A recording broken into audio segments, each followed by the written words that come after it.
ನೋಡಮ್ಮ, ಕದ್ದು ಹಾಲು ಕುಡಿಯುವ ಬೆಕ್ಕುಗಳಿರುವ ಈ ಸಮಾಜದಲ್ಲಿ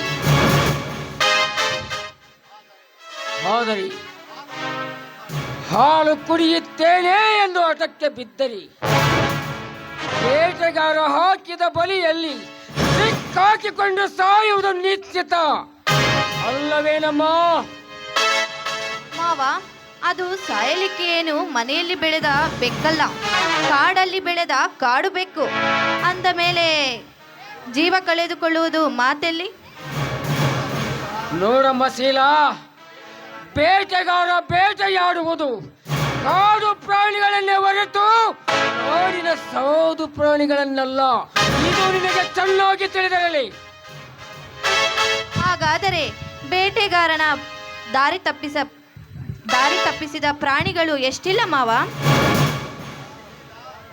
ಶೀಲಾ, ಕುಂಬಾರ ಮಾಡಿದ ಮಡಿಕೆಯಲ್ಲಿ ಹಾಲನ್ನು ತುಂಬಿ ಈ ಹಾಲನ್ನು ಕಾಯುವ ಜವಾಬ್ದಾರಿ ನಿನ್ನದು ಎಂದು ಕಟ್ಟಪ್ಪಣೆ ಮಾಡಿದರೆ ಕಾದಿತ್ತು ಆ ಮಣ್ಣಿನ ಮಡಿಕೆ.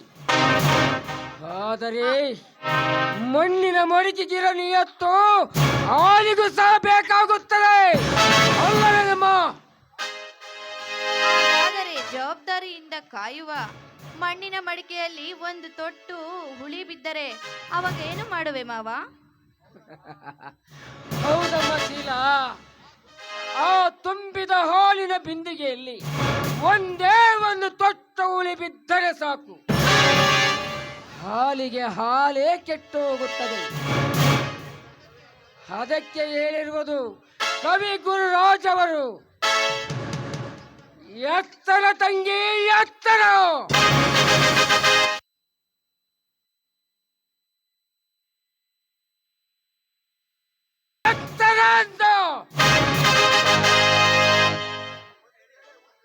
ಒಂದು ವೇಳೆ ಹುಳಿ ಬಿದ್ದ ಹಾಲನ್ನೇ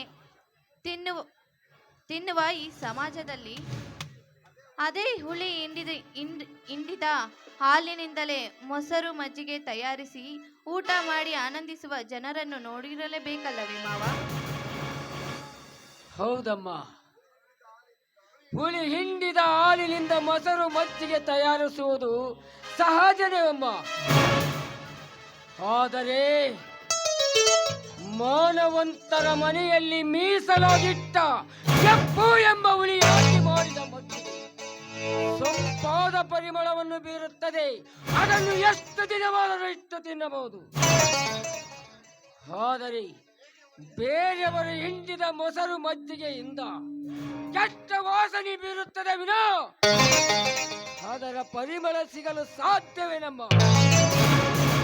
ಹಾಗಾದರೆ ಕಡಲಿನಿಂದಲೇ ಮೊಸರು ಮಜ್ಜಿಗೆ ತಯಾರಿಸಿ ಬೆಣ್ಣೆ ತಯಾರಿಸಿ ಇಟ್ಟು ತಿನ್ನಬಹುದಲ್ಲ ಮಾವ? ಶೀಲಾ, ಕಡಗೋಲಿನಿಂದ ಕಡಿದ ಹಾಲಿಂದ ಬೆಣ್ಣೆ ಕೇಳುವ ಜನಗಳು ಬಂದು ಕೇಳಿದಾಕ್ಷಣ ನೀ ಕೊಟ್ಟಾಗ ತಿನ್ನುವ ಬಾಯಿ ಸುಮ್ಮನಿರಬಹುದಮ್ಮ. ಆದರೆ ಅದರ ವಾಸನೆ ನರಿಯುವ ಮೂಗು ಹೇಳುತ್ತದೆ, ಇದು ಮಾನವಂತರ ಮನೆತನದ ಬೆಣ್ಣೆ ಅಲ್ಲ ಅಂತ.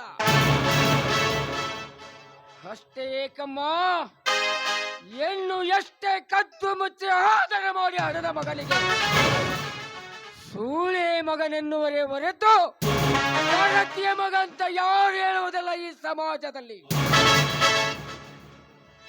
ಅಂದರೆ ನೀವು ಮಾತನಾಡುವುದು ನೋಡಿದ್ರೆ ನಾನೇ ತಪ್ಪು ಮಾಡಿದಂತೆ ಮಾತನಾಡುತ್ತಿದ್ದೀರಲ್ಲ? ನೋಡಮ್ಮ ಶೀಲಾ, ಮಗು ಕಾಲ ಮೇಲೆ ಹೇಸಿಗೆ ಮಾಡಿಕೊಂಡಿತೆಂದ ಕ್ಷಣ ಅದರ ಕಾಲ ಕಡಿಯಕ್ಕಾಗುತ್ತೇನಮ್ಮ?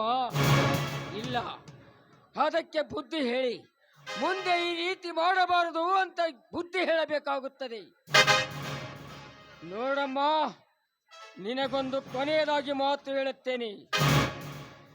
ಹೆಣ್ಣು ಅರಿತು ನಡೆದರೆ ಮನೆಗಾಗುವಳು ನಾರಿ, ಇದನ್ನು ಮರೆತು ನಡೆದರೆ ಊರಿಗಾಗುವಳು ಮಾರಿ. ಅರ್ಥ ಮಾಡಿಕೊಂಡು ನಡೆಯಬೇಕಷ್ಟೇ.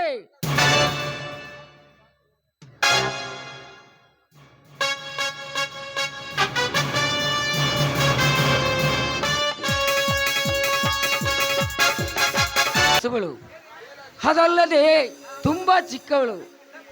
ಅದಕ್ಕೋಸ್ಕರ ನಮ್ಮ ಮನೆಯ ರೀತಿ ನೀತಿಗಳನ್ನ ಒಂದೊಂದಾಗಿ ತಿಳಿಸ ಹೇಳ್ತಾ ಇದ್ದೆ. ಏನ್ರಿ ನನ್ನ ತಂಗಿಯನ್ನು ಅಷ್ಟೊಂದು ದೊಡ್ಡಳು ಅಂತ ತಿಳಿದ್ರೆ? ಅಲ್ಲ ರೀ, ನನ್ನ ತಂಗಿ ಬುದ್ಧಿವಂತೆ, ರೂಪವಂತೆ, ಅಷ್ಟೇ ಅಲ್ಲ ನನ್ನ ಮೈದುನಿಗೆ ತಕ್ಕ ಹೆಂಡತಿ. ಗಂಗಾ, ನೀನು ವರ್ಣಿಸುವ ರೀತಿ ನಿನ್ನ ತಂಗಿಗೆ ಇಷ್ಟ ಇಲ್ಲ ಅಂತ ಕಾಣುತ್ತೆ. ಅದಕ್ಕೆ ನೋಡಿ ಹೋಗೇ ಬಿಟ್ಲು.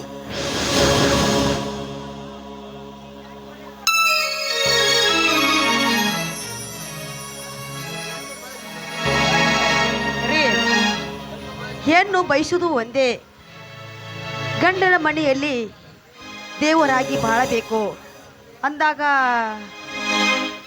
ಗಂಗಾ, ಕಂಡ ದೇವರಿಗೆ ಹರಕೆ ಒತ್ತನೆಂದ ಮಾತ್ರಕ್ಕೆ ಗಂಡನಿಲ್ಲದ ಮಕ್ಕಳಾಗ್ತೇವೇನೆ? ಮಕ್ಕಳನ್ನು ದಯಪಾಲಿಸುವ ದೇವರೇ ನಾನಿಲ್ಲಿರುವಾಗ ಆ ದೇವರು ಕೊಡಲು ಸಾಧ್ಯವೇ? ಏನು ದಯಪಾಲಿಸುವ ದೇವರು ನೀವಿರುವಾಗ ಅಂದ್ರೆ ಏನು? ಗಂಗಾ, ಈ ನನ್ನ ಮುದ್ದಾದ ಮಡದಿಯನ್ನು ಅಪ್ಪಿ ಮುದ್ದಾಡಬೇಕೆಂಬ ಆಸೆ ಮನದಲ್ಲಿ ಆತೊರೆಯುತ್ತಿದೆ. ಈ ಆತೊರೆ ಜೀವಕ್ಕೆ ನನ್ನ ಮನ ತಣಿಸು ಬಾ ಗಂಗಾ.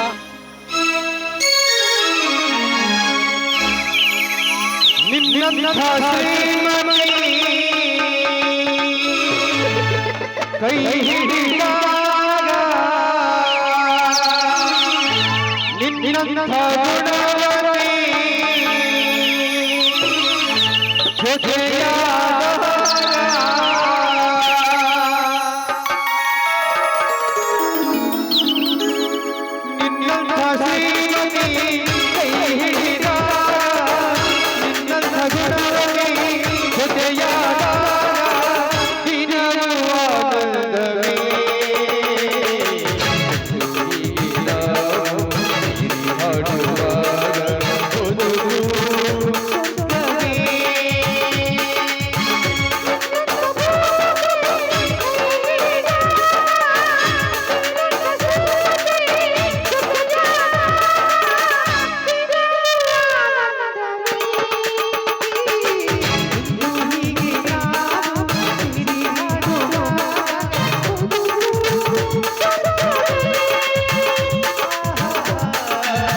ಆ ದೇವರಲ್ಲಿ ಏನು ಬೇಡಿಕೊಂಡೆ ಅಂತ ಕೇಳಿದ್ರಲ್ಲ, ಈ ನನ್ನ ಮುದ್ದಾದ ಗಂಡನಿಗೆ ಮುದ್ದಾಡಲು ಒಂದು ಮುದ್ದಾದ ಮಗುವಿನನ್ನು ಕೊಡು ಅಂತ ಬೇಡಿಕೊಂಡೆ.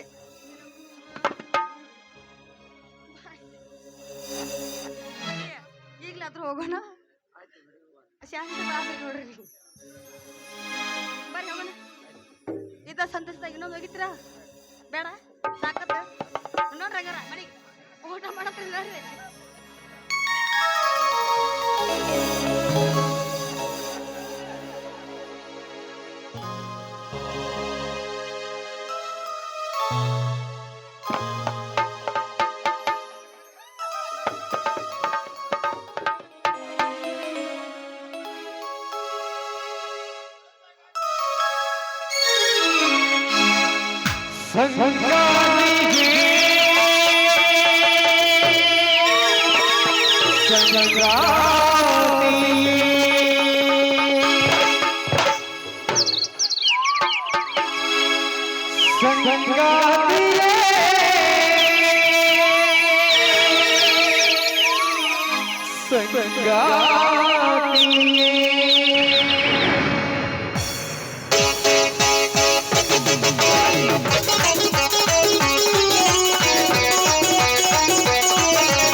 ರೀ ಅಲ್ಲಿ ಮುಗ್ದತ್ರಿ ನೋಡ್ರಿ ಮನೆ ಹೋಗೋಣ. ನನ್ನ ಏನ ಕೆಲಸ ಖಾಲಿ ಐತೆ ಅಂದ್ರೆ ಅರ್ಜಿ ತುಂಬಾಕಂತ ಅವರು ಇವ್ರನ್ನ ಕೇಳ್ತಾನೆ. ನಮ್ಮ ಊರಾಗ 4 ಮಂದಿ ನೆಂಬರ್ಗಳು ಅದಾರ. ಏತಮ್ಮ ಅಲ್ಲಿ ಹೋಗೋ ಅಂತಾರ, ಇನ್ನೊಬ್ಬ ತಕ್ಕೋಕನಿ ಅಲ್ಲೇ ಹೋಗೋ ಮಂಜಪ್ಪನ್ ತಕ್ಕಂತಾರ. ಯಾರ ತಕ್ಕಂತ ಹೋಗನ್ರಿ? ಇರ್ಲಿ ಇರ್ಲಿ, ಹತ್ತಿಗೆ ಒಂದು ಕಾಲ ಬಂದ್ರ ಸೊಸಿಗೆ ಒಂದು ಕಾಲ ಬರ್ತೈತಿ ಅಂತಾರಲ್ಲ, ಹಂಗ ಇವ್ರ ನೆಂಬರ್ಗಳು ಎಷ್ಟು ಆಡಿಸ್ತಾರ ಆಡಿಸ್ಲಿ, ನಾವು ಮಾಡ್ತೇವೆ ಅಂದಂಗ ಅರ್ಜಿ ತುಂಬ್ತೇನೆ.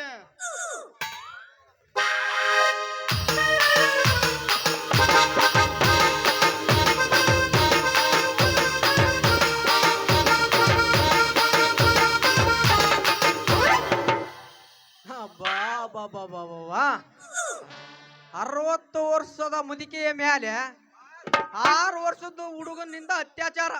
ಅಬ್ಬಾ ಬಾ ಬಾ ಬಾ, ಏನ್ ಕಾಲ್ ಬಂದ್ಬಿಡ್ತೀರಿ ಅಂತೇನಿ. 60 ವರ್ಷದ ಮುದುಕರಿಗೆ ನಮಗೂ ಮದುವೆ, ಮುಖ್ಯಮಂತ್ರಿ ಮನೆ ಮುಂದೆ ಧರಣಿ. ಅವನು ನಮ್ಮಂತ ಅರ್ಯದ ಹುಡುಗರಿಗೆ ಅರ್ಯದ ಹುಡುಗಿಯರ್ ಸಿಗೋಲ್ರು. ಇನ್ನು ಬಿಟ್ಟು ಬಂದಾಗಿರೋ ಮುದುಕರ್ದು ಏನಪ್ಪ ತಿಂಡಿ ಅಂತಾನೆ.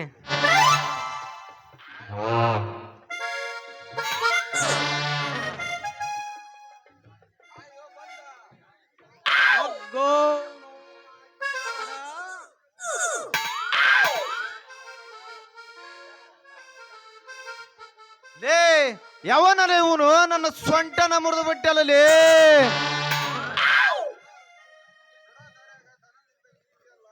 ಅಲ್ಲೋ ಬಚ್ಚ ನೋಡೋ ದಾರ್ಯಾಗ ಅವನವನು ಎಮ್ಮೆ ನಿಂತಂಗಾಗೈತಲ್ಲೇ ಎಮ್ಮೆ ಏನಾಗೈತಿರಿ ನಿನಗೆ ಅಂದಂಗ ಇದು ಏನೇನ ಅವತಾರ ಅಲ್ಲಲೇ ಬೆಳಿಗ್ಗೆ ಕುಡ್ಕ ಮಂದಿ ಅಲ್ಲ ನಿನಗೊಂದು ಸ್ವಲ್ಪರ ಕಬುರ್ ಐತೇನ್ಲೇ ಇದ್ರಿಗೆ ಬರಾರ ನಾ ಹಂಗ ಐತಲ್ಲೇ ಕುಡ್ದು ಬಂದಲ್ಲೋ ಬಚ್ಚ ಕುಡ್ದು ಬಂದಲ್ಲ ಯಾಕಂದ್ರ ಪೇಪರ್ ಓದ ಲಕ್ಷ್ಯದಾಗ ಬಂದು ಹಾದ್ಬಿಟ್ಟು ಯಪ್ಪ ಹಾದ್ಬಿಟ್ಟು ಅಷ್ಟ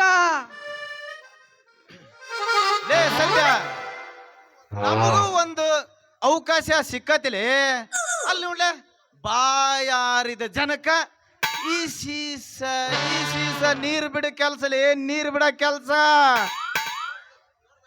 ನೋಡ್ ಬಚ್ಚ ಬದುಕ್ಬೇಕಂದ್ರ ಅಡವ್ಯಾಗ 2 ಎಕರೆ ಹೊಲ ಇರ್ಬೇಕು ಇಲ್ಲದಂದ್ರ ನನ್ನಂಗ ಆಸ್ಪತ್ರೆಗ ಕಸ ಹೊಡೆ ಕೆಲ್ಸರ ಇರ್ಬೇಕು ಅಂತಂದ ಈ ಮಂದಿ ಹಿರಿಯರ್ ಅದಾರಲ್ಲ ಅವ್ರು ಹೇಳಿರೋದು ಗೊತ್ತೈತಲ್ಲೋ ನಿನಗ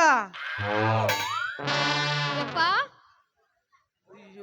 ಏ ಯಪ್ಪ ಎಲ್ಲಿದೆ ಯಪ್ಪ ಅಯ್ಯೋ ಯಪ್ಪ ಈ ಗಣಸರ ಜೀವನ ಅನ್ನೋದೈತಲ್ರಿ ಏನ್ ಸೃಷ್ಟಿ ಮಾಡ್ಯಾನ್ರಿ ಹೆಣ್ಣಿನ ದನಿ ಕೇಳಿದ್ರ ಸಾಕ್ ನೋಡ್ರಿ ಒಂದು ನಮೂನಿ ಐತಲ್ಲ ಹಂಗ ಐತಲ್ಲ ಹಂಗ ಆಗತ್ತತ್ ನೋಡ್ರಿ ಹೆಣ್ಣಿನ ದನಿ ಕೇಳಿದ್ರ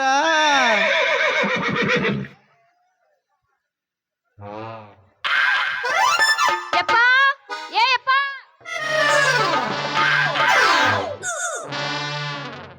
ಯವ್ವ ಯವ್ವ ಯವ್ವ ನಮ್ಮ ಅಪ್ಪನ ಏನಾರು ನೋಡ್ರಿ ಏನ್ರಿ ಇಲ್ಲಿ ಯಾಲ ಇಶಾಗ ನಮ್ಮ ಅಪ್ಪ ಹಿಡ್ಸಂಗಿಲ್ಲದ್ರಾಗ ಇವ್ವ ನಮ್ಮ ಅಪ್ಪ ಎಲ್ಲಿ ಹೋಗ್ಯಾನ್ರಿ ಇವ್ವ ಅಲ್ಲ ಒಂದು ಮುಂಜಾನೆ ಅಡಿಗೆ ಮಾಡಿಟ್ಟಿನಿ ಊಟಕ್ಕ ಬಂದಿಲ್ಲ ಮುಕ್ಕೊಂಡಣ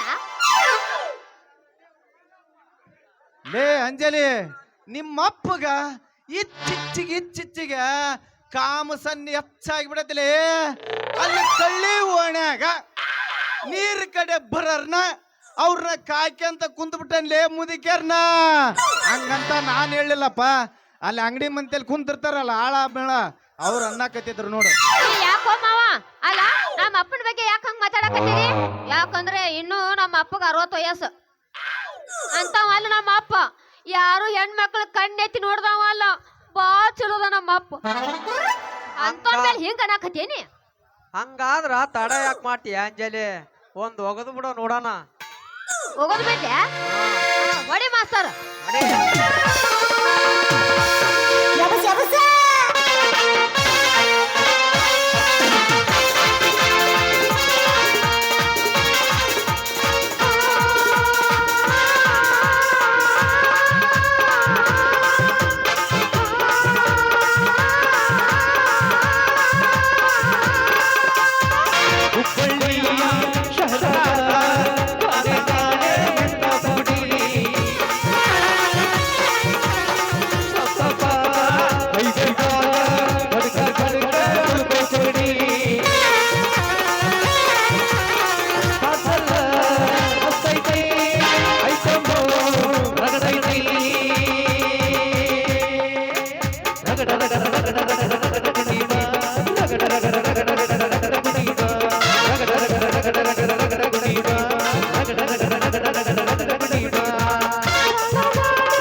ಜಯರಾಜ್ ಪೃಥ್ವಿರಾಜ್ ಕಂಡವರ ಆಸ್ತಿ ಮೇಲೆ ಕಣ್ಣು ಹಾಕಿ ಅವರನ್ನು ಮಣ್ಣು ಪಾಲು ಮಾಡಿ ಆ ಮಣ್ಣಿನ ಮೇಲೆ ಹೊನ್ನಿನ ಅರಮನೆಯನ್ನು ಕಟ್ಟಿ ಆನಂದ ಪಡುತ್ತಿರುವಿರಲ್ಲ ಎವರ್.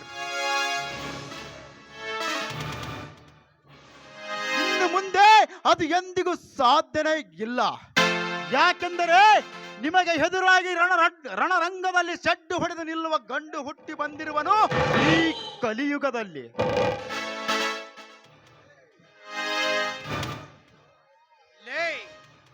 ಯಾರು ನೀನು?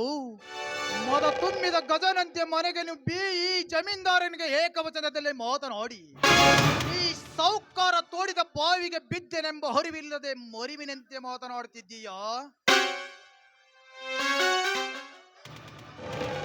ಜಯರಾಜ್, ಸಪ್ತ ಸಾಗರದ ಅಲೆಗಳಿಗೆ ಹೆದೆ ಒಡ್ಡಿ ಈಜಿ ದಡ ಸೇರಬಲ್ಲ ಈ ಗಂಡೆದೆ ಗಂಡು ಕರ್ಣನಿಗೆ ಇನ್ನ ಮೋಸದ ಬಾವಿಯ ಭಯ. ಜಯರಾಜ, ಈ ಕಲಿಯುಗದಲ್ಲಿ ಬದುಕು ಎಂಬ ಬಂಡಾಟದ ಬಯಕೆಯನ್ನು ಬಿಟ್ಟು ಬಿಡು. ಇಲ್ಲ ಅಂದ್ರೆ ನೀನು ಕಟ್ಟುತ್ತಿರುವ ಸಾಮ್ರಾಜ್ಯ ಇನ್ನು ಕೆಲವೇ ದಿನಗಳಲ್ಲಿ ನೆಲಸಮ ಮಾಡಿ ನಿನಗೆ ಅಂತ್ಯ ಆಡಲು ಹುಟ್ಟಿ ಬಂದಿದ್ದಾನೆ ಈ ಸಿಡಿದೆದ್ದ ಸರ್ದಾರ. ಸಿಡಿದೆದ್ದ ಸರ್ದಾರ?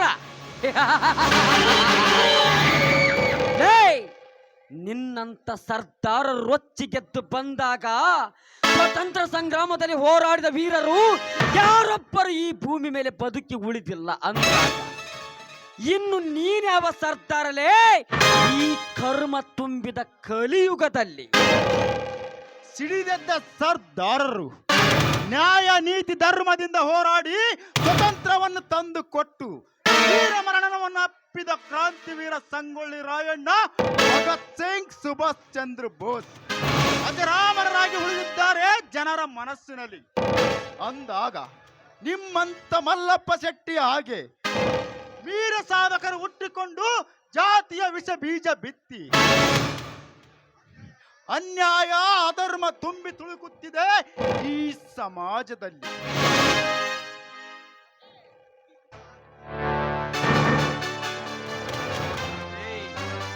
ಸುಟ್ಟು ಹಾಕ್ತೀಯಾ? ಲೇ, ಸುಟ್ಟು ಹಾಕುತ್ತೇನೆಂದು ಜಟ್ಟಿ ಕಟ್ಟಿ ಬಂದವರೆಲ್ಲ ಇಟ್ಟು ಹೆಸರಿಲ್ಲದಂತೆ ಚಟ್ಟ ಕಟ್ಟಿ ಸುಡುಗಾಡಿಗೆ ಸೇರಿಸಿದ ಮರಣ ತೀರ ನಾನು. ಅಂದಾಗ ನನ್ನರಮನೆಗೆ ಬಂದು ನನಗೆ ಶೆಡ್ ಹೊಡೆದು ಮಾತನಾಡುತ್ತಿರುವೆಲ್ಲ, ನೀನ್ಯಾವೂರಿನ ಸರ್ದಾರನೆಂಬುದು ಮೊದಲು ಬೊಗಳಲೇ.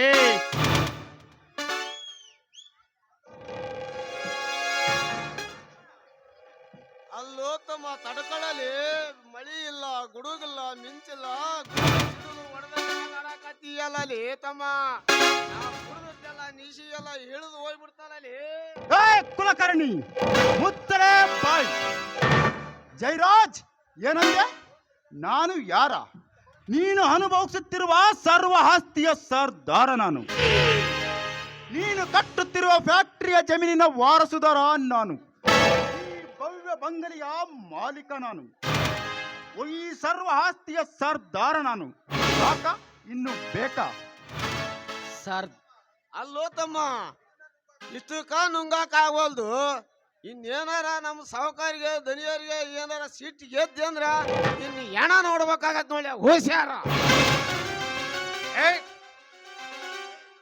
ಏ ಕುಲಕರ್ಣಿ, ಇಂಥ ಗೊತ್ತು ಗುರಿ ಇಲ್ಲದೆ ಗೂಳಿ ನುಗ್ಗಿದಾಗ ನುಗ್ಗಿ ಸರ್ವಾಸ್ತಿಗ ಸರ್ದಾರನೆಂದು ಬಾಯಿ ಮಾಡಿದ ಕ್ಷಣ ಭಯದಿಂದ ಬಿಟ್ಟು ಕೊಡಲಿಕ್ಕೆ ನನ್ನ ಆಸ್ತಿಯನ್ನು ದಾನ ಧರ್ಮಕ್ಕೆ ಇಟ್ಟಿದ್ದೇನೆಂದು ತಿಳಿದುಕೊಂಡಿರುವಿಯಾ? ಇಂಥ ಗೊಡ್ಡು ಬೆದರಿಕೆಗೆ ಬೆಚ್ಚಿ ಬೀಳೋ ಬಚ್ಚ ನಾನಲ್ಲ.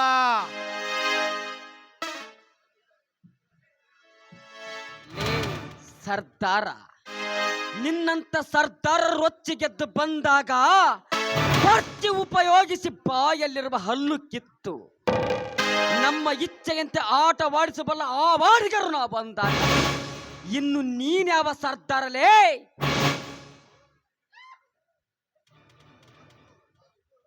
ಹಕ್ಕು ತೆಗೆದುಕೊಳ್ಳಲಿಕ್ಕೆ ಬಂದವರಿಗೆ ಮಿಕ್ಕಿದ ಹುಲಿ ಇದು. ಪೃಥ್ವಿರಾಜ್, ಸ್ವತ್ತಿನಿಂದ ನೀನ್ ಯಾರೆಂದು ಕೇಳುತ್ತಿರುವೆಯಲ್ಲ, ಈ ನಿಮ್ಮ ಕಪಟ ಕಾರಸ್ಥನದ ಉಪಟಳಕ್ಕೆ ಬಲಿಯಾದ ಈ ಊರಿನ ಶ್ರೀಮಂತ ಜಮೀನ್ದಾರ್ ದೇಸಾಯಿ ಅವರ ಮಗ ಕರ್ಣ ದೇಸಾಯಿ.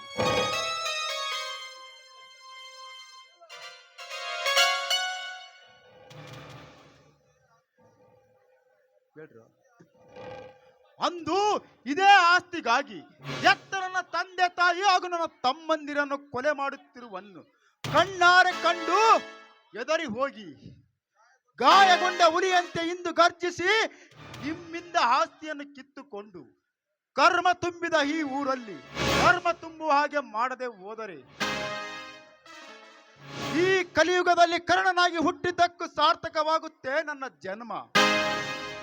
ಅಯ್ಯೋ ಅಯ್ಯೋ ಅಯ್ಯೋ ಅಯ್ಯೋ, ಖುಷಿಯಿಂದ ಕುಡಿದು ನಿಷೇಧ ಇರ್ಬೇಕನ್ನೋ ಟೈಮ್ನಾಗ ಸಿಡಿಲು ಹೊಡೆದು ಎಲ್ಲ ಸುಟ್ಟು ಕರ್ಕ ಮಾಡಿ ಇಟ್ಬಿಟ್ನಲ್ಲೋ ಯಪ್ಪ ಅಂತೀನಿ.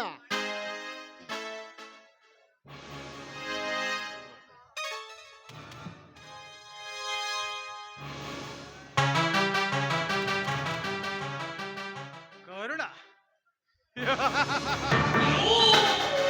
ದೇಸಾಯಿ ಮಗ ಕರುಣ. ಲೇ, ಕರುಣನೆಂದ ತಕ್ಷಣ ಸರ್ವಾಸ್ತಿ ಬಿಟ್ಟು ಕೊಡುವೆನೆಂದು ತಿಳಿದುಕೊಂಡಿರುವಿಯಾ? ಅಷ್ಟಕ್ಕೂ ನಿನ್ನ ತಂದೆ ತಾಯಂದಿರು ನನ್ನ ಹತ್ರ ಸಾಲ ಮಾಡಿಕೊಂಡಿದ್ದರು.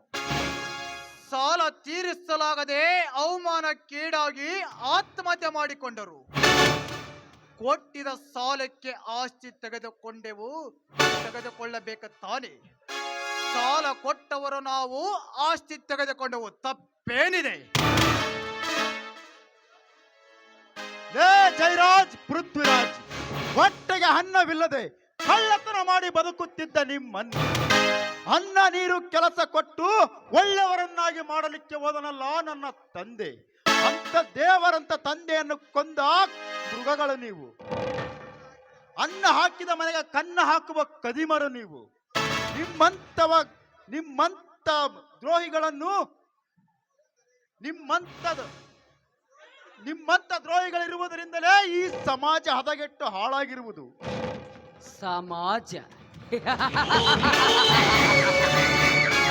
ಲೇ ಕರ್ಣ, ಈ ಸಮಾಜದಲ್ಲಿ ನಿಷ್ಠವಂತನಾಗಿ ದುಡಿದು ಸರ್ಕಾರಕ್ಕೆ 1000 ಕೋಟಿ ಲಾಭ ಮಾಡಿಕೊಟ್ಟ IAS ಅಧಿಕಾರಿ DK ರವಿಗೆ ನೇಣು ಹಾಕಲಿಕ್ಕೆ ಹಚ್ಚಿದ್ದು ಇದೇ ಹಲ್ಕಟ್ ಸಮಾಜವಿದೆ. ಅಷ್ಟೇ ಅಲ್ಲ, ಕಾನೂನಿನಲ್ಲಿ ಪೊಲೀಸ್ ಸಬ್ ಇನ್ಸ್ಪೆಕ್ಟರ್ ಆಗಿ ಕಾನೂನಿನಲ್ಲಿ ಕೆಲಸ ಮಾಡುತ್ತಿದ್ದ ಪೊಲೀಸ್ ಸಬ್ ಇನ್ಸ್ಪೆಕ್ಟರ್ ಕಳಕಪ್ಪ ಬಂಡಿಯವರ ಎದೆ ಗುಂಡಿಗೆ ಗುಂಡು ಹಾಕಿ ಕೊಂದಿದ್ದು ಇದೇ ಸಮಾಜ. ಸಮಾಜಕ್ಕಾಗಿ ತನ್ನ ಜೀವನವನ್ನೇ ಮುಡಿಪಾಗಿಟ್ಟು ಹೋರಾಡಿದ ಅಣ್ಣಾಜಾರ್ಯವರನ್ನು ಮೂಲೆ ಗುಂಪು ಮಾಡಿ ತಮ್ಮ ಬೇಳೆ ಬೇಯಿಸಿಕೊಂಡ ಹಲಕಟ್ ಸಮಾಜವಿದು. ಅಂದಾಗ ಈ ಸಮಾಜದಲ್ಲಿ ಜನ ಎದ್ದವರ ಪಾಲ ಪಡೆಯುತ್ತಾರೆ, ಬಿದ್ದವರನ್ನು ಕಾಲಾಗ ಹಾಕಿ ತುಳಿಯುತ್ತಾರೆ. ಇದೇ ಈ ಹೊಲಸು ಸಮಾಜ.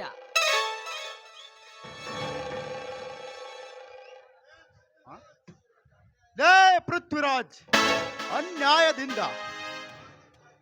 ಸಮಾಜಕ್ಕಾಗಿ ಸತ್ಯಕ್ಕಾಗಿ ಸಿಡಿದೆದ್ದಾಗ ಆ ಭ್ರಷ್ಟರನ್ನು ಕೊಲೆ ಮಾಡಿದ್ದು ನಿಮ್ಮಂತರೆನ್ನುವುದು ಮಾತ್ರ ಮರೆಯಬೇಡ. ಯಾಕೆಂದರೆ ನನ್ನ ತಂದೆ ತಾಯರನ್ನು ಕೊಂದು ಅವರ ಆಸ್ತಿಯಲ್ಲಿ ಹಟ್ಟ ಆಸದಿಂದ ಮೆರೆಯುತ್ತಿರುವ ನಿಮ್ಮಂತವರಿಗೆ ನಾನು ಏನೆಂದು ಕರೆಯಲಿ? ಲಜ್ಜೆಗಟ್ಟು ಒಲಸು ತಿನ್ನುವ ಹಂದಿಗಳೆಂದು ಕರೆಯಲಿ?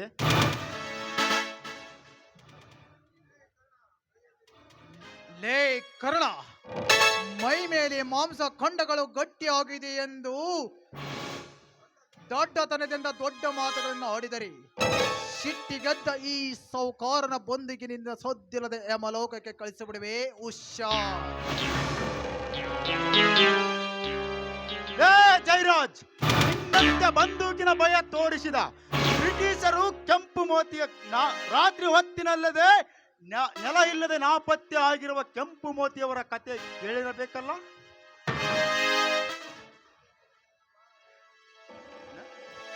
ನಿಮ್ಮಂತವರಿಗೆ ನನ್ನಂತವರ ಬುದ್ಧಿ ಕಲಿಸಲೇಬೇಕು. ಈ ಕರ್ಣನೆಂಬುದನ್ನು ಮಾತ್ರ ಮರೆಯಬೇಡ. ಹುಷಾರ್.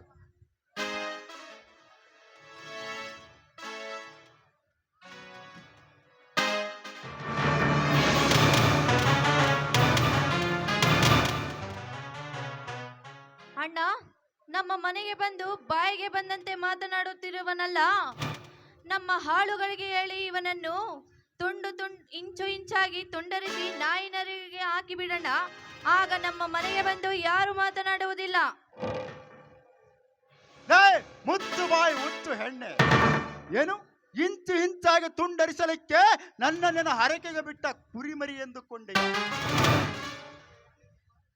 ಬಣ್ಣದ ಎಣ್ಣೆ, ನಿಮ್ಮಣ್ಣನಂತ ಗುಳ್ಳೆ ನರಿಗಳನ್ನು, ನಿನ್ನಂತ ಗುಳ್ಳೆ ನರಿಗಳನ್ನು ಮೆಟ್ಟಿ ನಿಲ್ಲುವ ಗಂಡು ಹುರಿದ ಅಂದಾಗ ನಿನ್ನಂತ ಕತ್ತೆಗೇನು ಗೊತ್ತು? ಕಸ್ತೂರಿ ವಾಸನೆ. ಮಂಜಾಳ ಉರಿಯೋ ಬೆಂಕಿಯಾಗ ತುಪ್ಪ ಸುರಿದಂಗ ಆಯ್ತು ನೋಡಿಯಪ್ಪ. ಯವ್ವ ಶೀಲವ್ವ, ಬಾರವ ಇಲ್ಲಿ ಒಟ. ಸಂಡೆ ಕಾಯಿ ಹೋಗ್ಬಿಟ್ಟಿರವ, ಗಂಡಸರು ವಿಚಾರ ನಿನಗೆ ಯಾಕೆ ಬೇಕವ? ಸುಮ್ಕ ನಿಂತ್ಕೊಂಡ್ಬಿಡವ. ಸಂಡೆ ಕಾಯಿಗೆ ಮೊದಲ ನಮ್ಮ ಸಾವುಕಾರಗ ಬುಡಕತ್ತಿದ ಜಳ ತಡಿಯಕ್ ಆಗೋಲ್ತು. ಮತ್ತೋಡ್ ಸೀಮೆ ಎಣ್ಣೆ ಹಾಕಿ ಸುರಿಬಿ ಸುಟ್ಕೊಂಡು ಹೋರಿ ಅಂತ ಹೇಳಕ್ ಬಂದ್ಬಿಟ್ಟು ಏನವ? ಸೋಮ್ ನಿಂದ್ರವ.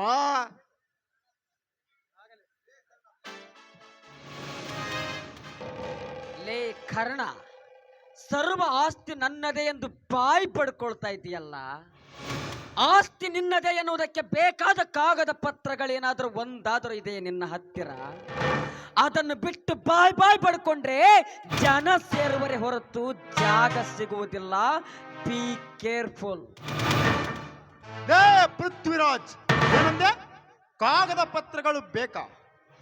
ಹಿಂದೆ ನನ್ನ ತಂದೆ ನಿಮ್ಮ ಮೋಸದ ಸುಳಿವು ಅರಿತು ಅವರ ಸಾವಿಗಿಂತ ಮೊದಲು ಎಲ್ಲ ಆಸ್ತಿನೂ ಸರ್ವ ಆಸ್ತಿ ನನ್ನ ಹೆಸರಿನಲ್ಲಿ ಒಂದು ವಿಲ್ ಬರೆದಿಟ್ಟಿದ್ದಾರೆ ಗೊತ್ತಾ?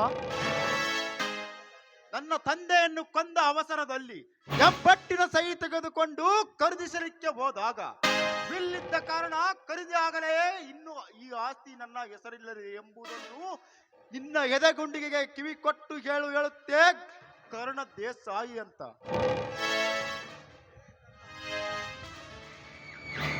ಏ ಕರ್ಣ, ಮದವೇರಿದ ಗಜನಂತೆ ಮನೆಗೆ ನುಗ್ಗಿ ಈ ಜಮೀನ್ದಾರನಿಗೆ ಏಕವಚನದಲ್ಲಿ ಮಾತನಾಡಿ ಬಹುದೂರಿನಂತೆ ಬಂದು ಶೆಟ್ಟಿ ಹೊಡೆದು ಮಾತನಾಡುತ್ತಿರುವಿಲ್ಲ. ನೀನ್ ಯಾವ ಊರಿನ ಸರ್ದಾರ್ ಎಂಬುದು ಮೊದಲು ಬಗಳಲೇ.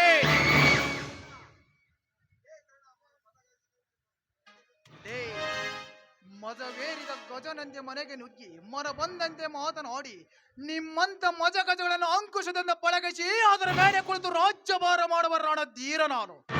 ಅಂದಾಗ ನನ್ನ ಅರಮನೆಗೆ ಬಂದು ನನಗೆ ಶೆಟ್ಟು ಹೊಡೆದು ಮಾತನಾಡುತ್ತಿರುವೆಯಲ್ಲ, ನೀನ್ಯಾವರಿ ಸರ್ದಾರನೆಂಬುದು ಮೊದಲೊಬ್ಬಗಳಲ್ಲಿ.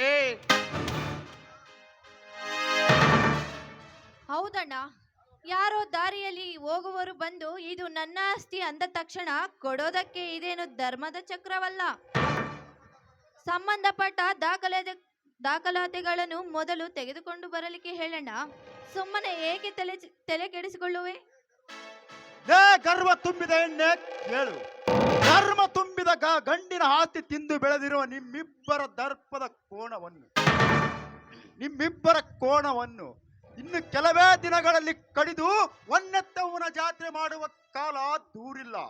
ಅಲ್ಲಿಯವರೆಗೂ ಹಾರುವ ದೀಪ ಪ್ರಜ್ವಲವಾಗಿ ಉರಿಯುತ್ತಂತೆ. ಅದು ನಿಮ್ಮ ಸಾವಿನ ಸಮಯ ಸಮೀಪಿಸುತ್ತಿದೆ. ಆರುವ ದೀಪ ಲೇ ಕರ್ಣ, ಆರುವ ದೀಪ ನಿನ್ನದಲ್ಲ ನಮ್ಮದಲ್ಲ ನಿನ್ನದು ಅಂತ ಆಮೇಲೆ ಗೊತ್ತಾಗುತ್ತದೆ. ಮೊದಲು ನಮ್ಮ ಸಾಹುಕಾರ ಹೇಳಿದ ಹಾಗೆ ಆ ಪತ್ರವನ್ನು ತೆಗೆದುಕೊಂಡು ಬಾ, ಆಮೇಲೆ ಗೊತ್ತಾಗುತ್ತದೆ ನೀನು ನಿಮ್ಮಪ್ಪನ ಮಗ ನಿಜ ಅಂತ.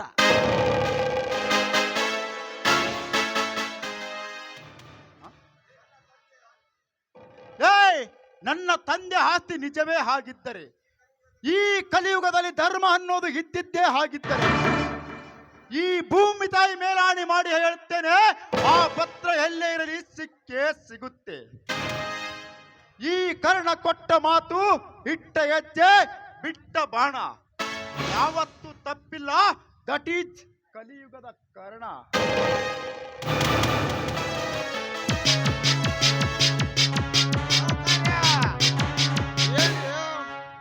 ಬಿರುಗಾಳಿ ಬೀಸ್ದಂಗ್ ಬೀಸಿ ಅಲ್ಲಲ್ಲ ಕಲ್ಲಲ್ಲ ಮಾಡಿ ಹೋದ್ನಲ್ರಿ.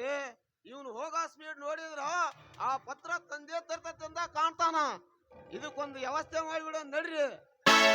ಕುಲಕರ್ಣಿ, ನಿನ್ನ ಮಾತು ಸತ್ಯ ಐತಿ. ಗಾಯಗೊಂಡಿರುವ ಸರ್ಪ ಕಚ್ಚುವುದಕ್ಕಿಂತ ಮುಂಚೆ ಎಚ್ಚೆತ್ತುಕೊಳ್ಳುವುದು ಒಳ್ಳೆಯದ. ಈಗಲೇ ಸಂಬಂಧಪಟ್ಟ ದಾಖಲೆಗಳನ್ನು ಸರಿ ಮಾಡಿಕೊಳ್ಳೋಣ. ನಡ್ರಿ ಹೋಗೋಣ. ಹೌದಣ್ಣ, ಹೋಗ ಬರ್ರಿ.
ಅಣ್ಣ ಅಣ್ಣ ಅರ್ಜುನ ಅಣ್ಣ, ಯಾರಿರಿ ಒಳಗೆ ಮನೆಯಲ್ಲಿ?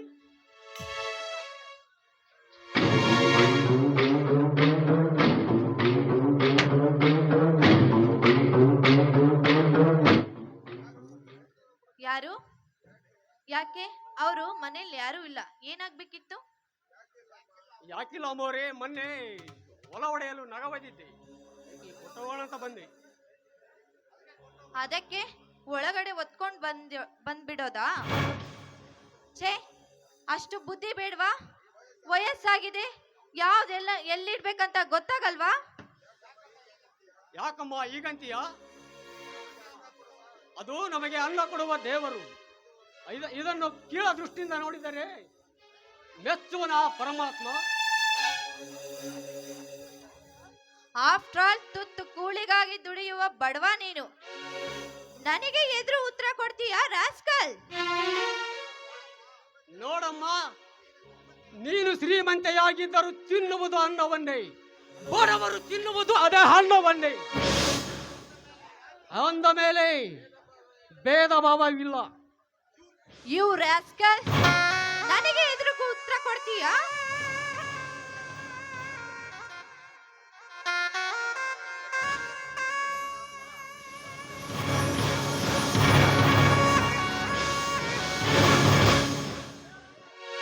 ಶೀಲಾ, ಯಾರ ಮೇಲೆ ಕೈ ಮಾಡುತ್ತೀರೋ ಎಂದು ಮನದಲ್ಲಿ ಎತ್ತರವಿರಲಿ. ಮಾವ, ಮಾಮೂಲಿ ಒಬ್ಬ ಮಾಲೀಕ ನನಗೆ ಎದುರು ಕೊಡೋದು ಒಳ್ಳೇದಂತೀರಾ? ಯಾರಮ್ಮ ಮಾಮೂಲಿ ಮನುಷ್ಯ? ಇಡೀ ಜಗತ್ತಿಗೆ ಅನ್ನ ಹಾಕುವ ರೈತ ಇವನು. ಇವನು ನಿನಗೆ ಮಾಮೂಲಿ ಮನುಷ್ಯನಾ? ನೋಡಮ್ಮ ಶೀಲಾ, ರೈತನಿಗೆ ಎದುರಾಗಿ ನಿಂತರೆ ಅನ್ನ ತಿನ್ನುವ ಬದಲು ನೀವೆಲ್ಲ ಮಣ್ಣು ತಿನ್ನಬೇಕಾಗುತ್ತದೆ. ಹುಷಾರ್. ಅಂದ್ರೆ ಬಾವ ನನ್ನದೇ ತಪ್ಪು ಅಂತೀರಾ? ನೀನಷ್ಟೇ ಇಲ್ಲಮ್ಮ, ಈ ರೈತನಿಗೆ ಎದುರಾಗಿ ನಮ್ಮ ನಾಳುವ ಸರ್ಕಾರಕ್ಕೂ ಅಡ್ಡಗಾವಲಾಗಿ ನಿಲ್ಲುತ್ತಾನೆ ಈ ಅರ್ಜುನ. ಅಂದಾಗ ನೀನೇನು ಮಹಾ?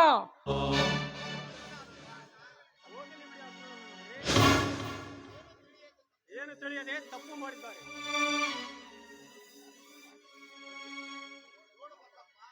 ನೋಡು ಬಸಪ್ಪ, ನೀನೇನು ಬೇಜಾರಾಗಬೇಡ. ಈ ನಗನ ಮದಂಬಳಿ ಪ್ರಭಾಪ್ ಕೇಳಿದ್ದ, ಹೋಕರ ಆತಗ ಕೊಟ್ಟು ಹೋಗ್ಬಿಡು.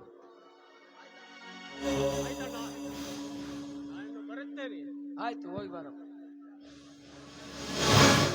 ಶೀಲಾ, ಮನೆಗೆ ಬಂದವರ ಹತ್ತಿರ ಧರ್ಮದ ಅಕ್ಷರಗಳಿಂದ ಮಾತನಾಡೋದನ್ನು ಬಿಟ್ಟು ಒಳ್ಳೆ ಮಾತಿನಿಂದ ಮಾತಾಡೋದನ್ನು ಕಲಿತುಕೋ.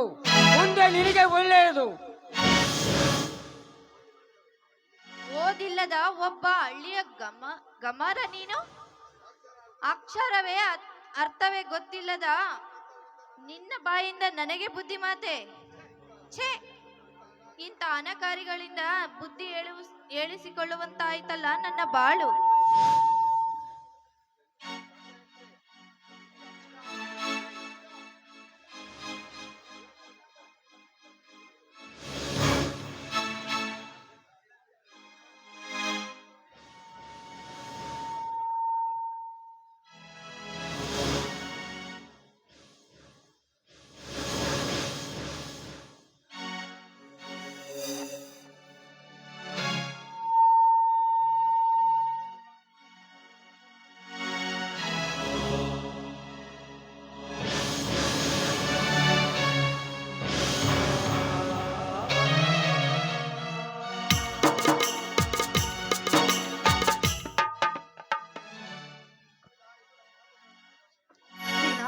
ಇಂಥ ಮಾತುಗಳನ್ನು ಆಡಬೇಡಮ್ಮ. ಯಾಕಂದರೆ ನಿನ್ನ ಕೈ ಮುಗಿದು ಬೇಡಿಕೊಳ್ಳುತ್ತೀನಿ. ಇಲ್ಲವಾದರೆ ಇಲ್ಲ, ನಿನ್ನ ಕಾಲು ಹಿಡಿದು ಬೇಡಿಕೊಳ್ಳುತ್ತೀನಿ. ದೂರ ಸರಿಯಾಚೆ. ಓದಿ ಬೇಟಕ್ಕೆ ಕ್ಷಮೆ ಕೇಳುವ ಹಾಗೆ ನಿನ್ನ ಗಂಡನು ವಹಿಸಿಕೊಂಡು ಮಾತನಾಡುತ್ತಿರುವೆಲ್ಲ. ಅಷ್ಟಕ್ಕೂ ಕೋಟಾಧಿಪತಿಯ ತಂಗಿ ನಾನು ಹೇಗಿದ್ದರೂ ಇರುತ್ತೇನೆ. ಅಷ್ಟಕ್ಕೂ ನಿಮ್ಮಿಂದ ಮಾತನಾಡಿ ಅನಿಸಿಕೊಳ್ಳುವ ಅವಶ್ಯಕತೆ ನನಗಿಲ್ಲ. ನೋಡಮ್ಮ, ಈ ರೀತಿ ಚುಚ್ಚಿ ಮಾತನಾಡಿ ನಮ್ಮ ಮನಸ್ಸಿಗೆ ನೋವು ಮಾಡಬೇಡಮ್ಮ. ಯಾಕಂದ್ರೆ ಈ ಮನೆಯಲ್ಲಿ ನಿನಗೆ ಹೇಗೆ ಬರುತ್ತದೆ ಹಾಗೆ ಮಾಡು. ಆದ್ರೆ ನಿನಗೆ ಯಾವ ತೊಂದರೆಯೂ ಕೊಡೋದಿಲ್ಲ. ಆದ್ರೆ ಮನೆ ಬಿಟ್ಟು ಹೋಗಿ ಮಾತ್ರ ಅಂತ ಹೇಳಬೇಡ. ಹೋಗಲಿ ಬಿಡು ಗಂಗಾ, ನಿತ್ಯ ಬಂದವರನ್ನ ಎಬ್ಬಿಸಬಹುದು. ಆದರೆ ನಿತ್ಯ ಬಂದವರ ತರ ನಟಿಸುತ್ತಿರುವವರನ್ನ ಎಬ್ಬಿಸುವುದು ಒಂದೇ, ಬಂಡೆ ಕಲ್ಲು ಮೇಲೆ ನೀರು ಸುರಿಯುವುದು ಒಂದೇ. ಅಂದ್ರೆ ಈ ಮನೆಯಲ್ಲಿ ಯಾವಾಗ ಯಾವ ತರ ಮಾತನಾಡುತ್ತಾರೋ ಗೊತ್ತೇ ಆಗಲ್ಲ. ನನ್ನ ಅಣ್ಣನ ಮನೆಯಲ್ಲಿ ಮಹಾರಾಣಿಯಂತೆ ಇದ್ದವಳು ನಾನು. ಇಲ್ಲಿ ಕಂಡವರ ಕಡೆಯಿಂದ ಅನಿಸಿಕೊಳ್ಳುವಂತಾಯಿತು ನನ್ನ ಬಾಳು. ನೋಡಮ್ಮ ಶೀಲಾ, ನಿನ್ನ ತವರ ಮನೆಯಲ್ಲಿ ನೀನು ಬಂಗಾರ ತಟ್ಟೆಯಲ್ಲಿ ಊಟಬಹುದು. ಆದರೆ ಗಂಡನ ಮನೆಯಲ್ಲಿ ಮಣ್ಣಿನ ಮಡಿಕೆಯಲ್ಲಿ ಉಂಡು ಗಂಡನ ಮನೆಯಲ್ಲಿ ಬಾಳಿದರೆ ಅದೇ ಒಳ್ಳೆಯದು. ಹೀಗೆಲ್ಲ ಮಾತನಾಡಬೇಡಮ್ಮ ಶೀಲಾ. ಅಂದರೆ ನೀನೊಬ್ಬಳೇ ಈ ಮನೆಯನ್ನು ಬೆಳೆಯಲಿಕ್ಕೆ ಬಂದಿರುವ ಸೊಸೆ, ನಾನು ಈ ಮನೆಯನ್ನು ಹಾಳು ಮಾಡಲಿಕ್ಕೆ ಬಂದಿರುವುದು ಅಂದುಕೊಂಡಿದ್ದೀಯಾ?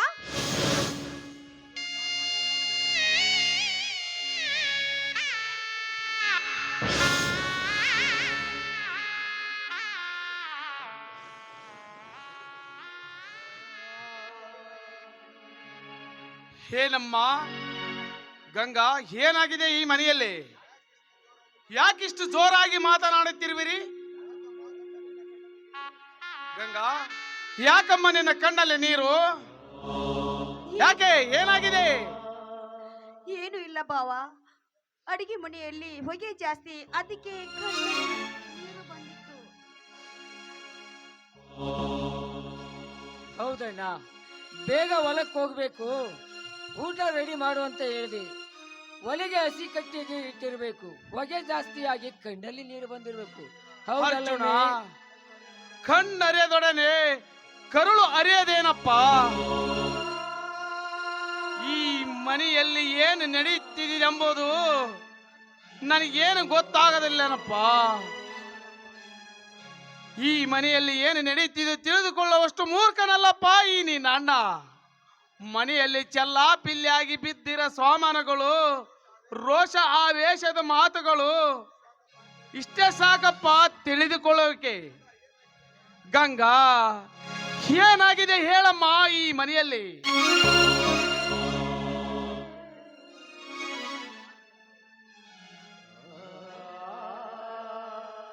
ಹೇಳುವುದಕ್ಕೆ ಏನಿದೆ?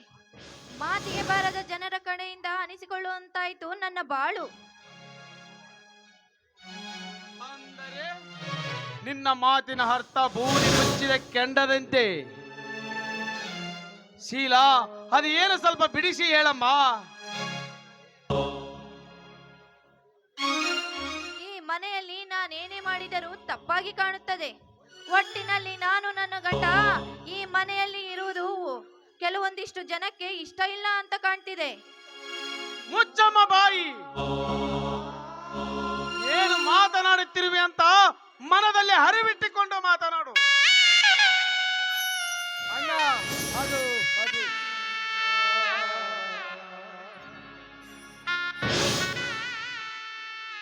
ಅಂದರೆ ನಿಮ್ಮ ತಮ್ಮ ಬಾಯಿಗೆ ಬಂದಂತೆ ಮಾತನಾಡುವುದು ಸರಿ ಅಂತೀರಾ? ಅಷ್ಟಕ್ಕೂ ನಾನು ಓದಿದವಳು. ಸರಿ ತಪ್ಪು ಯಾವುದಂತ ನನಗೂ ಗೊತ್ತಿದೆ.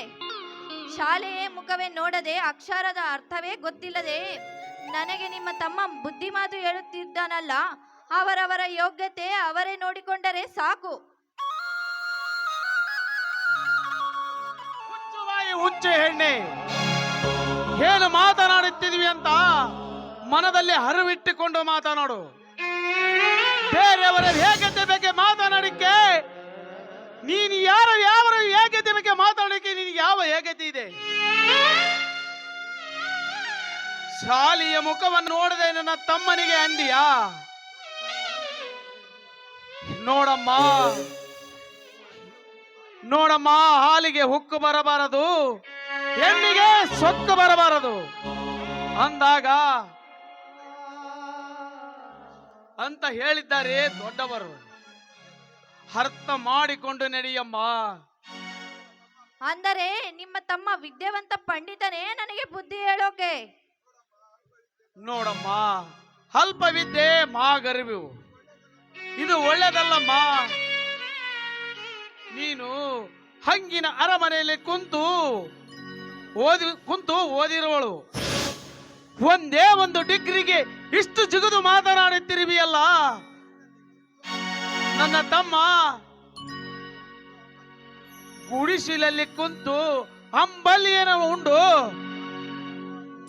ಈ ಭಾರತವನ್ನು ನಡೆಸುವ IAS ಪರೀಕ್ಷೆಯಲ್ಲಿ ಕರ್ನಾಟಕ ರಾಜ್ಯಕ್ಕೆ ಗೋಲ್ಡ್ ಮೆಡಲಿಸ್ಟ್ ಅಮ್ಮ. ನನ್ನ ತಮ್ಮ ಗೋಲ್ಡ್ ಮೆಡಲಿಸ್ಟು ಅಂದಾಗ ಅವನಿನ್ನೆಷ್ಟು ಜಿಗಿದು ಮಾತನಾಡಬಲ್ಲ? ಮನದಲ್ಲಿ ಎಚ್ಚರದಿಂದ ಮಾತನಾಡೋದು ಕಲಿ. ಹಿರಿಯರೆಂಬುದನ್ನು ಮರೆತು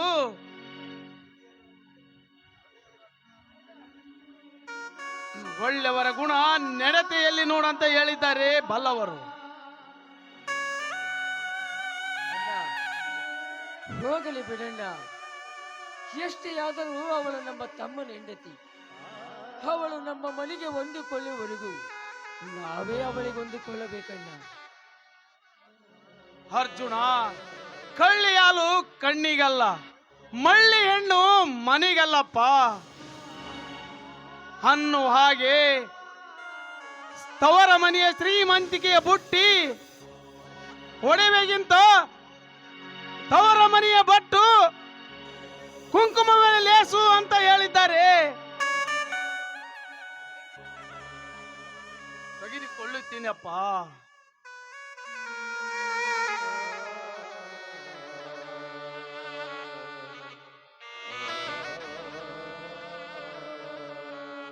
ಹೋಗ್ಲಿ ಬಿಡಿ ಮಾವ, ಒಂದು ಕೆಟ್ಟ ಗಳಿಗೆ ಅಂತ ಮರೆತು ಬಿಡಿ.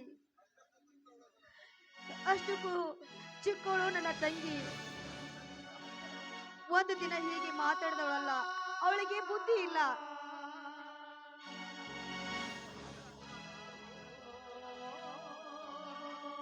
ಹೌದಣ್ಣ, ತಪ್ಪು ಮಾಡುವುದು ಮನುಷ್ಯನ ಸಹಜ ಗುಣ.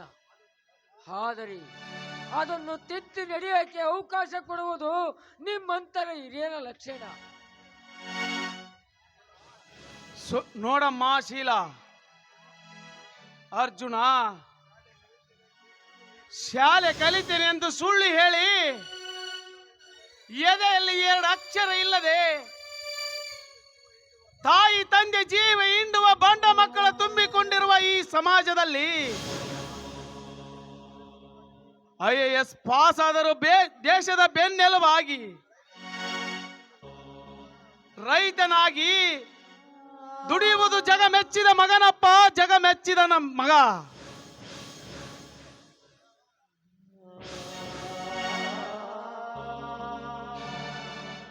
ಅಣ್ಣ, ಯಾಕಣ್ಣ ಎಲ್ಲರೂ ಒಟ್ಟು ಹೋಗಿ ಏನೋ ವಿಚಾರ ಮಾಡುವಂತೆ ಕಾಣುತ್ತದೆ? ಶೀಲಾ, ಏನಾಗಿದೆ? ಏನ್ರಿ, ಈ ಮನೆಯಲ್ಲಿ ಕಾಮಿಯಂಗ ಮಾಡಿ ಸ್ವಾಮಿಯಂಗೆ ಕುಳಿತುಕೊಳ್ಳುವ ಜನರ ಮಧ್ಯೆ ನಾವು ಇರೋದಕ್ಕಿಂತ ಬೇರೆ ಮನೆ ಮಾಡುವುದೇ ಒಳ್ಳೆಯದು. ಶೀಲಾ, ಇಲ್ಲಾಂದ್ರೆ ನೀವೇ ಇದ್ಬಿಡಿ, ನಾನು ನಮ್ಮ ಅಣ್ಣನ ಮನೆಗೆ ಹೋಗ್ತೀನಿ. ಅಂತದ್ದೇನಾಗಿದೆ ನಮ್ಮ ಮನೆಯಲ್ಲಿ? ಅಣ್ಣ, ನೀನಾದರೂ ಬಿಡಿಸಿ ಹೇಳಣ್ಣ, ಏನಾಗಿದೆ ಎಂದು. ನೋಡು ಶಂಕರ, ನಿನ್ನ ಹೆಂಡತಿಗೆ ಬುದ್ಧಿ ಹೇಳಿದರೆ ಗುದ್ದಾಡನು ಬಾ ಅಂತಾಳ. ಹಿರಿಯರೆಂಬುದನ್ನು ಮರೆತು ಮಂಗನಂತೆ ಮಾತನಾಡುತ್ತಿದ್ದಳೆ ನಿನ್ನ ಹೆಂಡತಿ. ಸ್ವಲ್ಪ ತಿಳಿಸಿ ಹೇಳು.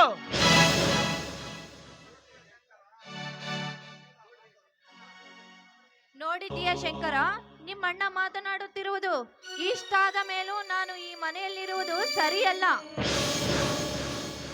ಅಣ್ಣ, ಎಲ್ಲರೂ ಒಟ್ಟಾಗಿ ನನ್ನ ಹೆಂಡತಿಯನ್ನು ದ್ವೇಷಿಸುವುದು ಸರಿಯಲ್ಲ. ಅವಳು ಏನು ತಪ್ಪು ಮಾಡಿರುವಳೆಂದು ನೀವು ಈ ರೀತಿ ದ್ವೇಷ ಮಾಡುತ್ತಿದ್ದೀರಿ? ಶಂಕರ, ಏನಂತ ಮಾತನಾಡುತ್ತಿರುವಪ್ಪ ನೀನು? ನಿನ್ನ ಹೆಂಡತಿಯನ್ನ ದ್ವೇಷಿಸುವುದಕ್ಕೆ ಅವಳು ನಮಗೆ ಮಾಡಿರುವ ಅನ್ಯಾಯವಾದರೆ ಏನಪ್ಪ? ನೋಡಪ್ಪ, ತಪ್ಪು ದಾರಿಯಲ್ಲಿ ನಡೆಯುವುದನ್ನ ಬಿಟ್ಟು ಸರಿ ದಾರಿಯಲ್ಲಿ ನಡೆಯಮ್ಮ ಅಂದೆ. ಇದೇ ತಪ್ಪಾಯ್ತಾ?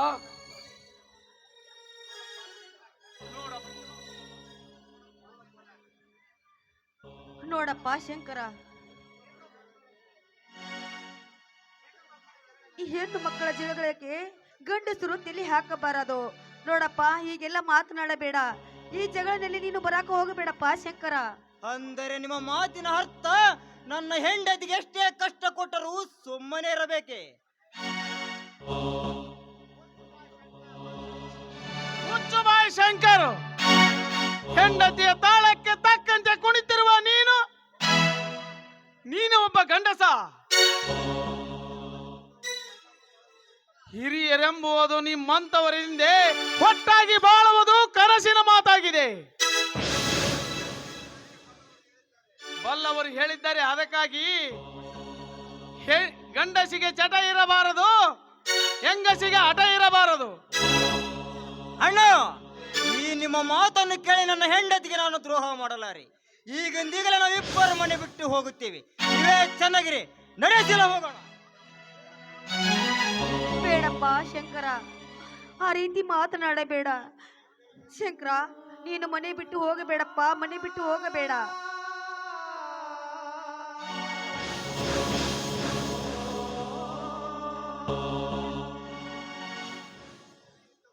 ಛೀ, ಇಂಥ ಮೊಸಳೆ ಕಣ್ಣೀರಿಗೆ ಬೆಲೆ ಕೊಡುವ ಹುಚ್ಚು ಹೆಣ್ಣು ನಾನಲ್ಲ ರೀ. ಇಂಥ ನಾಟಕಕ್ಕೇನು ಕಮ್ಮಿ ಇಲ್ಲ. ನಡ್ರಿ ಹೋಗೋಣ. ಹೋಗಲಿ ಬಿಡಮ್ಮ ಗಂಗಾ. ಬೆದೆಗೆ ಬಂದ ನಾಯಿ ಮದವೇರಿದ ಹಾನಿ ತಡೆಯಕ್ಕೆ ಯಾರಿಂದ ಸಾಧ್ಯ? ನೋಡಮ್ಮ, ಇದರಿಂದ ಗೊತ್ತಾಗುತ್ತದೆ ಗುಣ ನೋಡಿ ಎಣ್ಣುತ್ತಾ, ರುಚಿ ನೋಡಿ ಹಣ್ಣುತ್ತಾ ಅಂತ. ಅದರಲ್ಲಿ ಒಂದರಲ್ಲಿ ಏನಾರು ಎಳೆಯುದರೆ ಹೆಣ್ಣು ಮರ್ಯಾದೆ ತೆಗಿತಾಳೆ, ಹಣ್ಣು ಕೊಳತು ನಾರುತ್ತದೆ. ಇಷ್ಟೇ ನಮ್ಮ ಹೆಣ್ಣಿನ ಜೀವನ. ಶಂಕರ, ನೀನು ಮನೆ ಬಿಟ್ಟು ಹೋಗಬೇಡಪ್ಪ. ನಿನಗೆ ಕೈ ಮುಗಿದು ಬೇಡಿಕೊಳ್ಳುತ್ತೇನೆ.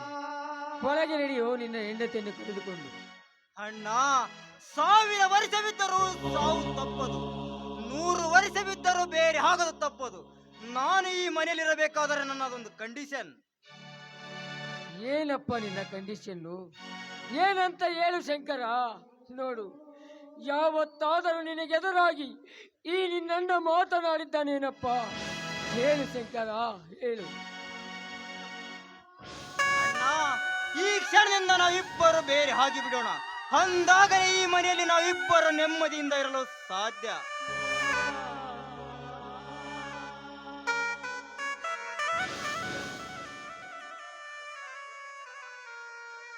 ಶಂಕರ, ಏನ್ ಹೇಳ್ತಿದ್ಯಪ್ಪ? ನೋಡಪ್ಪ, ನೀನು ಹೀಗೆಲ್ಲ ಮಾತನಾಡಬೇಡಪ್ಪ ಶಂಕರ.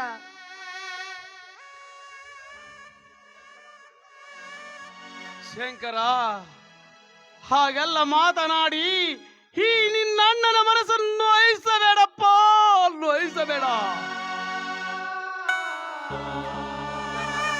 ಶಂಕರ. ಈಗ ನಾವು ಬೇರೆ ಆಗುವ ಸುದ್ದಿ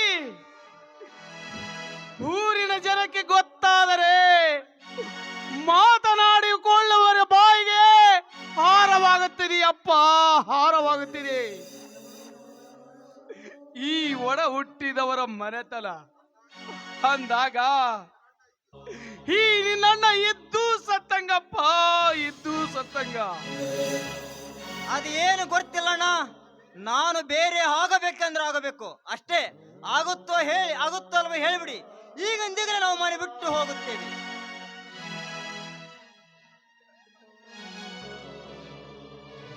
ಬನ್ನಿ ಶಂಕರ, ಹೋಗೋಣ.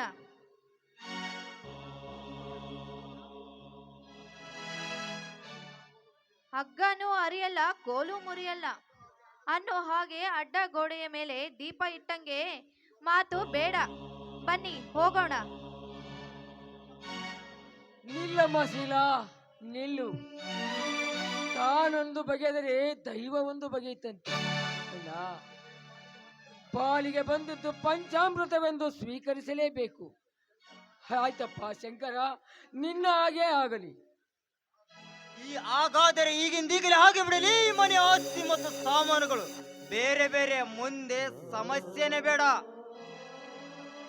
ಏನಿದೆಯಪ್ಪ ಅನ್ಸಲಿಕ್ಕೆ? ಇರುವುದು 3 ಎಕರೆ ಹೊಲ. ಅದನ್ನು ಬಿಟ್ಟರೆ ಹಿರಿಯರ ಬಿಟ್ಟು ಹೋದ ಇದು ಒಂದು ಹಳೆ ಮನೆ. ಇದನ್ನು ಹಂಚಲಿಕ್ಕೆ ಬೇಕಾ? ಬೇಡಪ್ಪ, ನನಗೇನು ಬೇಡ. ನೀವಿಬ್ಬರೇ ತೆಗೆದುಕೊಳ್ಳಿ ಬಿಡಿ. ಅಣ್ಣ, ನನಗೂ ಯಾವುದು ಬೇಡಣ್ಣ. ನಾನು ಎಲ್ಲಿ ಆದರೂ, ದನ ಕಟ್ಟು ಮನೆಯಲ್ಲೇ ಇದ್ದಾದರೂ ಜೀವನ ಸಾಗಿಸುತ್ತೇನಣ್ಣ. ನನಗೇನು ಬೇಡ, ಎಲ್ಲ ನನ್ನ ತಮ್ಮನಿಗೆ ಇರಲಿ.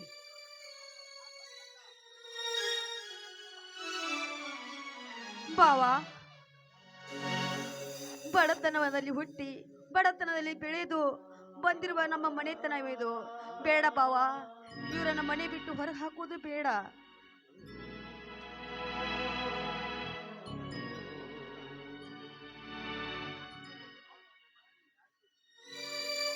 ಹಾಗಾದರೆ ತಾಸಿಗೊಂದು ಬುದ್ಧಿ ತೋರಿಸುವ ಈ ಮನೆಯಲ್ಲಿ ನಂಬುವುದು ಹೇಗೆ? ಅದಕ್ಕೆ ಈಗಲೇ ಸಹಿ ಮಾಡಬೇಡಿ, ಮನೆ ಪತ್ರಕ್ಕೆ ಸಹಿ ಮಾಡಬೇಡಿ. ಹೌದು, ಯಾರನ್ನು ನಂಬುವ ಕಾಲವೆಲ್ಲದು. ಸೈನ್ ಮಾಡಿಬಿಡಿ.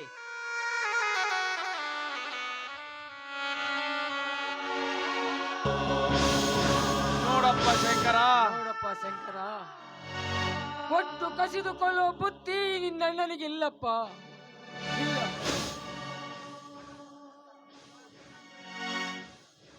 ಶೀಲಾ, ನೀನಾದ್ರೂ ಹೇಳಮ್ಮ ಶಂಕರನಿಗೆ ಮನೆ ಬಿಟ್ಟ ಹೋಗೋದು ಬೇಡ ಅಂತ.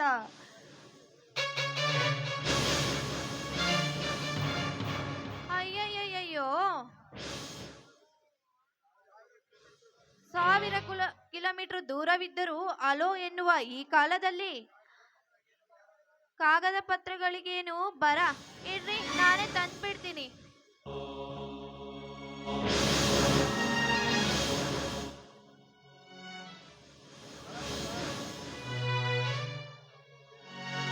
ಅಯ್ಯೋ ದೇವರೇ, ಹಿಂದು ಸತ್ಯವಾಯಿತೆ.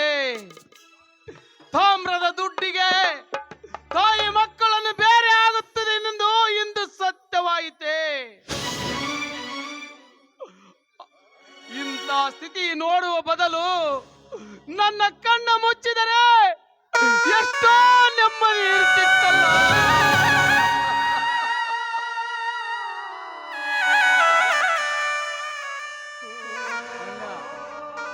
ಇಂಥ ಮಾತುಗಳನ್ನಾಡಿ ಈ ನಿನ್ನ ತಮ್ಮನ ಮನಸ್ಸನ್ನು ನೋಯಿಸಬೇಡಣ್ಣ, ನೋಯಿಸಬೇಡ ಅಣ್ಣ. ಊರಲ್ಲಿ ಮನೆ ಇಲ್ಲದಿದ್ದರೂ ಸರಿ, ಅಡವಿಯಲ್ಲಿ ಹೊಲವಿಲ್ಲದಿದ್ದರೂ ಸರಿ ಅಣ್ಣ, ಯಾರ ಮನೆಯಲ್ಲಿ ಜೀತವಿದ್ದಾದರೂ ಸರಿ ಅಣ್ಣ, ನಿನ್ನನ್ನು ಸಾಕಿ ಸಲಹುತ್ತೇನಣ್ಣ, ಸಾಕಿ ಸಲಹುತ್ತೇನೆ.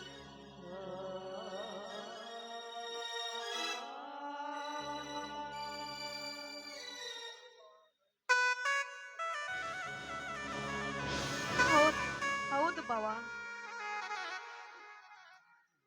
ಇಂಥ ಮಾತುಗಳನ್ನು ಆಡುತ್ತಿರುವ ನಿಮ್ಮ ಮಾತು ಸತ್ಯವಿದೆ ಬಾವ, ಸತ್ಯವಿದೆ.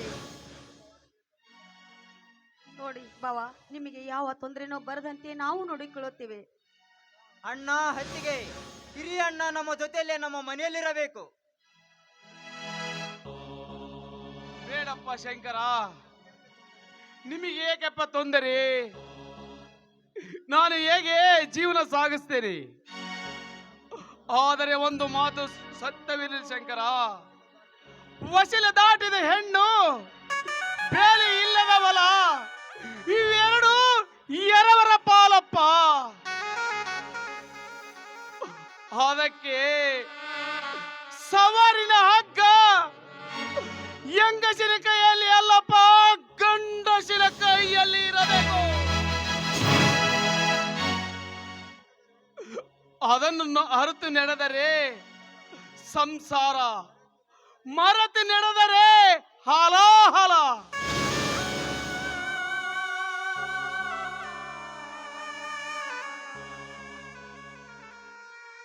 ಅಯ್ಯಯ್ಯಯ್ಯೋ,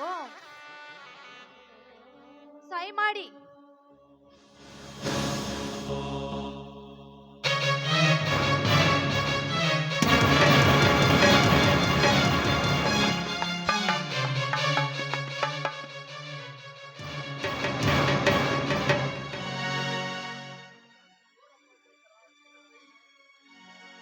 ನೋಡಪ್ಪ ಶಂಕರ, ಶೀಲಾ ಸಹಿ ಮಾಡೋದಕ್ಕೆ ನೀನು ಒಪ್ಪಿಕೊಳ್ಳಬೇಡಪ್ಪ, ಒಪ್ಪಿಕೊಳ್ಳಬೇಡ. ದುಡ್ಡು ಗಿಡ್ಡ ಅಂತ ಕೊಡಲಿಕ್ಕೆ ಈ ಮನೆಯಲ್ಲಿ ಏನಾದರೂ ಒಟ್ಟಿಲ್ಲ ಅತ್ತಿಗೆ ನೀವು?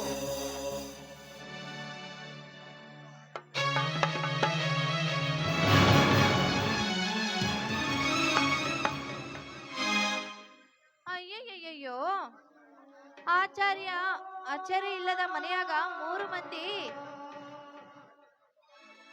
ಇದ್ದಂಗಾಯ್ತು ನಮ್ಮ ಬಾಳೆವು. ಇಲ್ಲಿವರೆಗೂ ಏನೇ ನಡೆದಂದರು ಮತ್ತೆ ರಾಗ ತೆಗೆಯೋದ್ಯಾಕೋ?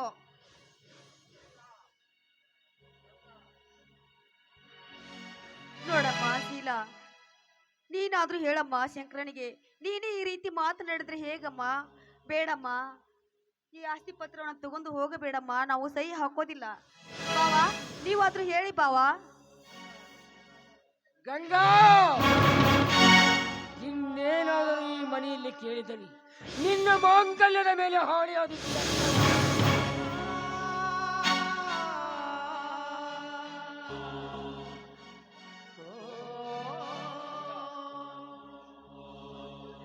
ಸ್ವಾಮಿ, ನನಗೆ ಒಂದೇ ಒಂದು ಮಾತನಾಡಲು ಅವಕಾಶ ಕೊಟ್ಟು ನೋಡಿ. ನಿಮ್ಮ ಕಾಲಿಗೆ ಬಿದ್ದು ಬೇಡಿಕೊಳ್ಳವೆ.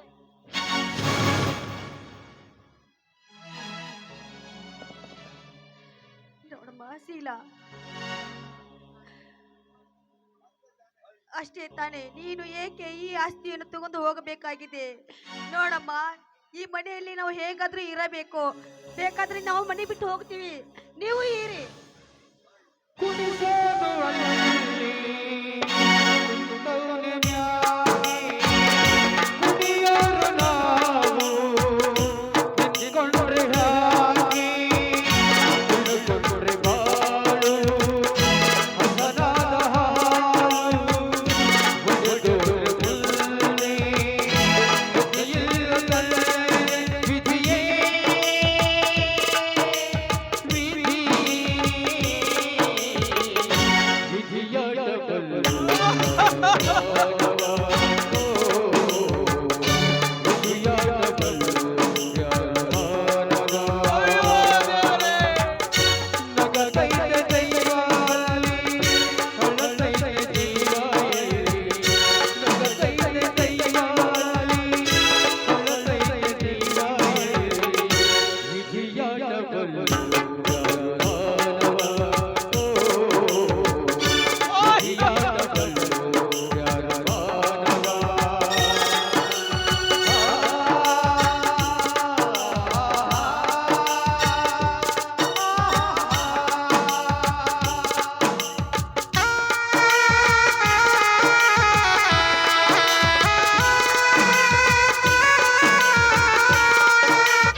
ನೀನ್ ಹೇಳುವಂತೆ ಈ ಮನೆಯಿಂದ ಎಲ್ಲರನ್ನು ಆಚೆ ಹಾಕಿದ್ದಾಯ್ತು. ಈಗ ಮಾತಾಡುತ್ತಾ ನಿಲ್ತೀವೋ ಏನೋ ಈ ಊಟ ಬಡಿಸಿದ್ಯೋ? ಶಂಕರ, ಇವತ್ತು ನನಗೆ ಸಿಕ್ಕಾಪಟ್ಟೆ ಸಂತೋಷವಾಗುತ್ತಿದೆ. ಅದಕ್ಕೆ ಮನೆಯಲ್ಲಿ ಸಿಹಿ ಮಾಡಿದ್ದೇನೆ, ಬನ್ನಿ ಊಟ ಮಾಡೋಣ. ಸಿಹಿ ಊಟ ಅಷ್ಟ ಬಡಿಸ್ತೀವೋ ಇಲ್ಲಿ ಮನೆಗೆ ತಳಿಸ್ತೀವೋ ಇನ್ನು ಗಂಡ